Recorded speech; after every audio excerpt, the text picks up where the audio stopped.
You are listening to Princess Mary Beth and Her Quest for Consciousness, written by Christina Brummel, illustrations borrowed from Hamilton Wolfing, edited and produced by Tristan Lindsay. Once upon a time, in a faraway land, there lived a beautiful young maiden named Mary Beth. She was a happy, very much loved little girl. Her family lived in a castle with servants who were more like family than hired help. Although Mary Beth's family held titles and came from money, they were still simple people. Mary Beth had no idea that her perfect world would soon come crashing around her. First, her mother became ill and passed away, leaving Mary Beth and her father to carry on alone. The first couple of years were difficult for both of them, but as time passed, it became easier. Mary Beth could still remember the smell of her mother's hair and the sound of her soft-spoken voice. However, those were memories that she tried seldom to think about as the years went on. Mary Beth's father eventually remarried a woman named Eleanor, who would soon show herself to be cruel and dreadful. Eleanor had two spoiled daughters named Hazel and Harriet. Her father's new wife seemed kind at first. She almost seemed like the mother that Mary Beth had been longing for and had dreamt about. Mary Beth would soon come to find out that it was all a lie, and really Eleanor was only looking to gain a title and her father's fortune. It had been 2 years since her father's marriage to Eleanor when Mary Beth's father passed away from a heart attack. Mary Beth was devastated and lost without her father. Within days of her father's passing, Eleanor changed. Her attitude towards Mary Beth became hostile and abusive. She was sent to the attic bedroom to sleep, while her spoiled stepsisters, Harriet and Hazel, were given her parents' old bedroom to share. Her stepmother began to rapidly diminish the family's fortune. Eleanor and her sisters were dressed in the height of fashion, while the family's fortune vanished. While their wardrobes became lavish, Mary Beth's already modest clothing became threadbare. Times got even harder for Mary Beth since her father's passing. When the family's wealth was now gone, the help, who were the only family that Mary Beth had left, were let go of. Eleanor said that having to feed all 4 of them now, without her father there to bring in any more money, she was left with no choice but to let the hired help go. Eleanor had stated that she didn't need to waste money on what little funds they had left anyway on servants when Mary Beth was quite capable of handling the workload. Days seemed to be longer and nights full of despair for Mary Beth. Not only did Mary Beth have to sleep in the attic, she was made to do all the cooking and cleaning. Breakfast had to be on the table at precisely 8, not a minute past, and dinner on the table at 5 sharp. Mary Beth would be up every morning at 4 a.m. in order to feed the animals, cook breakfast, and get the laundry and sewing done. As time passed, Mary Beth unconsciously suppressed the distracting thoughts of the life she once knew from her mind. She learned to repress her memories of her father and her mother and their deaths and the love that she once had had. Her now unstable home life with her abusive stepmother and stepsisters who spent their days tormenting her was what she came to expect as her new life. Repressing the memories of her parents gave Mary Beth comfort, and by avoiding her feelings, she didn't have to subject herself to anxiety, guilt, or shame. One day, Mary Beth stood out in the yard feeding the chickens, consciously watching the sparrows fly in and out of the apple trees as the branches swayed from the breeze. She walked slowly to the pig pen, using her selective attention skills as she walked, making sure to not step in any manure. As Mary Beth finished up her morning chores, she stopped briefly, just for a moment, to close her eyes and imagine how her home used to feel before her father passed away. The comforting, warm, loving feeling she once had of being at home surrounded by people she loved and in return who loved her. She allowed herself just this one moment of weakness to subject herself to her direct inner awareness before suppressing those memories once again. She could hear her stepmother calling for her from the house, but she didn't feel like answering.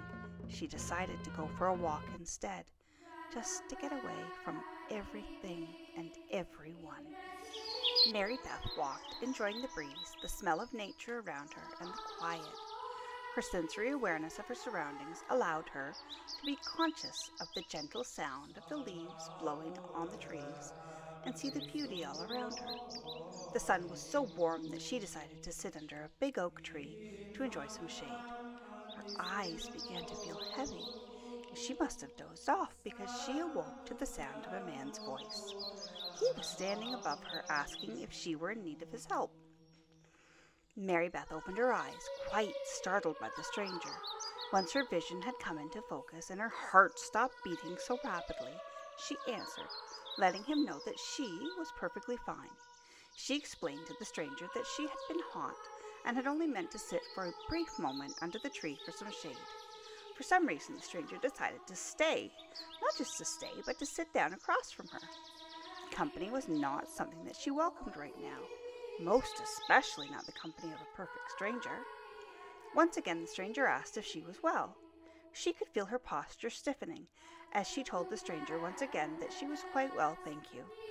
She then asked him why he felt this compulsion to continuously ask after her well-being. His face showed concern when he told her that he had been out riding and had heard the cries of a maiden. Fearing that she was in distress, he rushed to find the source of the cries. It was there that he came upon her asleep under the tree. Mary Beth felt her cheeks warm as she realized that the stranger had witnessed one of her sleep terrors.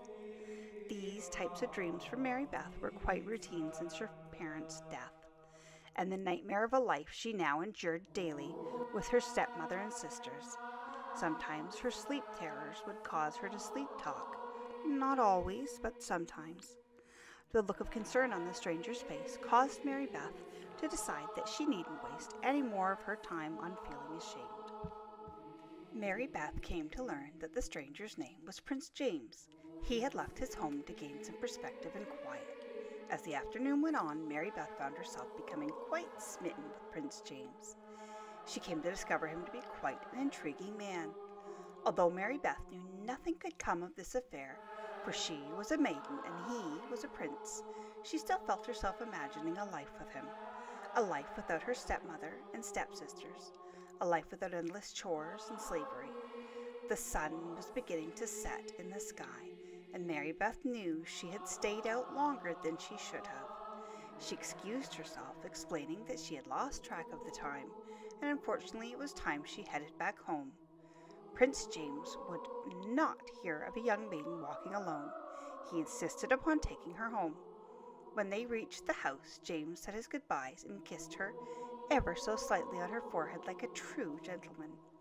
Mary Beth left Prince James, sighing to know that she would never see her sweet prince again. Once inside, Mary Beth tiptoed quietly upstairs to her room in the attic, thankfully without getting caught by Eleanor or her evil stepsisters. She closed the door behind her, climbed into bed, and closed her eyes, eager to fall asleep and enter that REM sleep, dreaming of Prince James and a life with him had her excited for sleep. Since Mary Beth's meeting with the prince, she was finding it difficult to concentrate on anything else but Prince James. Mary Beth knew that she had to find a way to suppress her distracting thoughts of him. Thoughts such as his face, his voice, his smell, his gentle touch. She knew if Eleanor or her stepsisters found her distracted from her chores, even just for a brief moment, the abuse she would receive would be psychologically exhausting for her already low self-esteem. Trying her best to get through the day without any more thoughts of James, Mary Beth stumbled through her chores. When nightfall came, Mary Beth was overjoyed.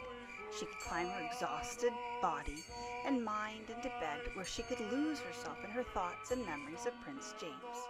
Her insomnia in the last few weeks had been keeping her from dreaming of her prince.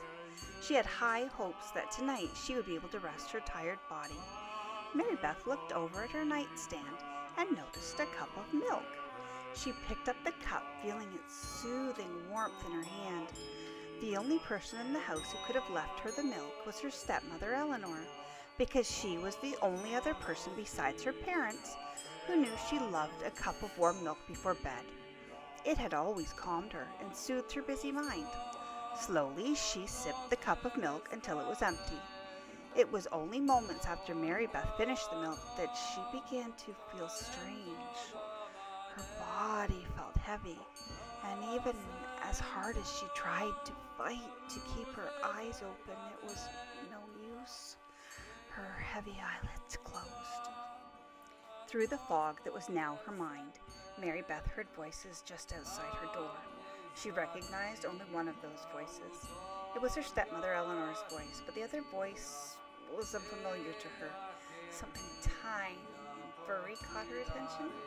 It was two small mice looking up at her from the floor. Their mouths appeared to be moving. She leaned over the side of the bed, getting closer to hear what they were trying to say. The mice introduced themselves to her as Gus and Jacques. They were quite sweet. When Mary Beth could no longer hear the voices outside her door, she picked up Gus and Jacques carefully in her hand and set them on the bed. The three of them became acquainted with each other quickly. It almost seemed as though they had known each other for years. Spending time together with the mice was the only way that Mary Beth could keep her mind off James. Although she missed him terribly, she knew she had to keep her mind clear of all distractions while she waited for her opportunity to escape. As days turned into nights and nights turned into days, Mary Beth began to lose track of all time. She would stay up all night talking and spend days together singing with her new furry best friends. As Mary Beth lay in bed one morning waiting for Gus and Jacques to return, she could hear the voices outside her door once again. She quietly crept to the door, and pressing her ear tightly against it, she could make out only selective words. She heard words like prince, marriage, fortune, Hazel, Harriet, and hallucinogens. None of these words made sense to her, or why she was being kept locked inside her room. If it weren't for Gus and Jacques, she would probably have gone insane by now. One day, as Mary Beth slept, she could feel her body being lifted from her bed. And when she awoke, she was in a beautiful room with James, staring down at her. Once she was no longer feeling dizzy and was coherent, James proceeded to tell Mary Beth that she had been held captive in her attic bedroom by her stepmother Eleanor. She was given hallucinogens to keep her from escaping. Eleanor's plan was to keep Mary Beth locked up and drugged just long enough for Prince James to take one of her daughter's hands in marriage. When James hadn't heard from her in weeks, he became concerned and went to the house several times looking for her. He did not believe Eleanor's story that Mary Beth had run off with a stable boy, so he came up with a plan to break into the castle as soon as no one was home to rescue her. Once Mary Beth processed everything she was told, she began to confide in James about the abuse she had endured over the years at the hands of her stepmother and stepsisters. She also told him about the mice, Jacques and Gus. James consoled her and helped her to understand that the mice were not real. They were hallucinations from the drugs she was being given on a daily basis. Mary Beth remained in the castle. She worked hard towards the necessary steps at getting better. James paid for her counseling sessions and eventually asked for her hand in marriage. They were married at the castle in front of the whole town, with her stepmother and stepsisters watching from a great distance. Through counseling sessions, she was confident she would one day become the woman she had always dreamed of.